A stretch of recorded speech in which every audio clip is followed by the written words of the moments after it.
পাঞ্জাব, কেরল, কর্ণাটক এবং ঝাড়খণ্ডে paper leak নিয়ে কি অবস্থা তৈরি হয়েছে এবং এই পেপার লিকের পর অখিল ভারতীয় বিদ্যার্থী পরিষদের কার্যকর্তারা মাটি কামড়ে আন্দোলন শুরু করেছে এবং এই আন্দোলনে বিদ্যার্থী পরিষদের কার্যকর্তাদের জেল খাটতে হচ্ছে, পুলিশের মার খেতে হচ্ছে এবং নিট ইউজি পেপার লিকের পর এই বিদ্যার্থী পরিষদের কার্যকর্তারাই সর্বপ্রথম রাস্তায় নেমেছিল, এনটি এর বিরুদ্ধে আন্দোলন সংগঠিত করেছিল।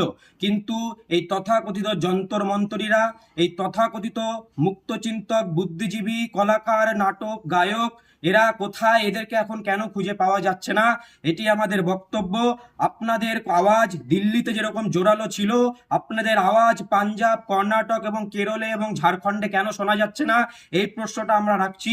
বিদ্যার্থী পরিষদ বলতে চায়, সেটি নিট ইউজি পেপার লিক হোক বা পাঞ্জাব কেন্দ্র সরকার হোক বা কোনো রাজ্য সরকার, কোনো সরকার হোক বা অন্য কোনো সরকার, বিদ্যার্থী পরিষদের কিছু এসে যায় না। ছাত্রছাত্রীদের সমস্যায় বিদ্যার্থী পরিষদ সবসময় ছাত্রছাত্রীদের পাশে থাকবে।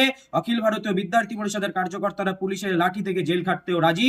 ছাত্রছাত্রীদের সমস্যার সুরাহার জন্য বিদ্যার্থী পরিষদের কার্যকর্তারা সবসময় মাটি কামড়ে শাসকের চোখ রাঙানিকে উপেক্ষা করে আন্দোলন করে যাবে। অনেক অনেক ধন্যবাদ। বন্দে মাতরম। ভারত মাতা কি জয়।